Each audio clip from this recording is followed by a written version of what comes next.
வழங்கப்படும்.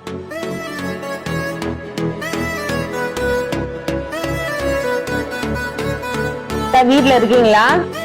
வீட்ல ஆள் இருக்கீங்களாமா? இருக்கமா. வெளில வாங்கக்கா. உள்ள அக்கா, உங்க குடும்பத்துல உள்ள எல்லாருக்குமே ஃபார்ம் வந்திருக்குங்கக்கா. உங்க ஆதார் எடுத்துறீங்களா? உங்க ஆதார் ஓட்டு ஐடி எடுத்துறீங்களா? செக் பண்ணலாம்.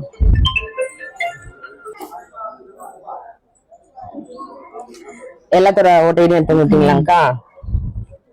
மாமியார் இறந்துட்டாங்கக்கா. அதனால உயிரோட இருக்கவங்களுக்கு மட்டும்தான் நம்ம கலெக்டட் லிஸ்ட்ல வரும். இப்போ உங்களுக்கு வீட்டுல உங்க அண்ணனுக்கு உங்க பசங்க 2 பேர் இருக்காங்கல்ல, எல்லாத்துக்குமே ஃபார்ம் வந்திருக்கு. உங்களுக்கு எஸ்ஐஆர்ல இருக்கான்னு கொஞ்சம் பாத்துட்டுங்களா? பாருங்க.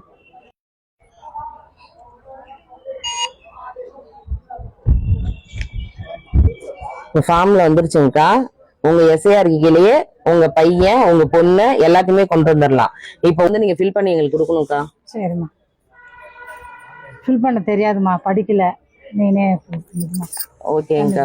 உங்களுடைய ஆதார் இது எல்லாத்தையும் வச்சு நாங்களே செக் பண்ணலாமா? இப்ப உங்க மாமியார் ஏத்துவோம்க்கா. இந்த டெத் லிஸ்ட் டெலிட்ல வந்துரும். அது மட்டும் கலெக்ட் ஆகாது. உங்களுக்கு எல்லாருமே வந்துரும். சரிங்களா?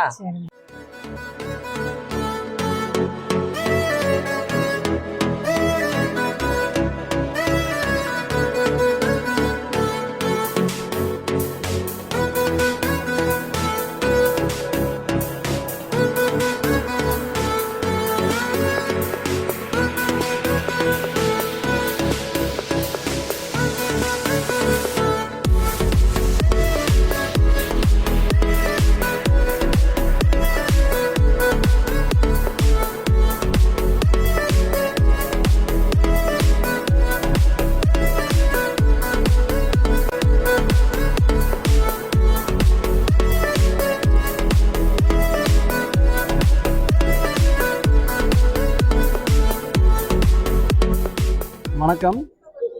என் பெயர் வடிவேலன், கே நகர், பெரம்பலூர் சட்டமன்ற தொகுதியை சார்ந்தவன். பிஎல்ஓ சார் இந்த எஸ்ஐஆர் படிவத்தை தேடி கொடுத்தாங்க. அதுக்கு தேவையான ஆவணங்களை அனைத்தையும் என்னென்ன தேவைன்னு சொன்னாங்க. அதெல்லாம் நான் அவர்கிட்ட காண்பித்தேன். ஒரு சில சந்தேகங்கள் இருந்துச்சு. அந்த சில சந்தேகங்களை அவர் சொன்னார். நான் அனைத்து ஆவணங்களையும் சமர்ப்பித்து எனக்கு பூர்த்தி செய்ய முடியாத விஷயங்களை அவர்கிட்ட சொன்னேன். அவரே சில இடத்துல பூர்த்தி செய்யறதுக்கு உதவி செஞ்சாங்க. பகுதிகளுக்கும் வரக்கூடிய பிஎல்ஓக்களுக்கு பொதுமக்கள் அனைவரும் ஒத்துழைப்பு கொடுத்து இந்த எஸ்ஐஆர் படிவத்தை நிரப்பி தரத்துக்கு உதவி செய்யுமாறு கேட்டுக்கொள்கிறேன். நன்றி, வணக்கம்.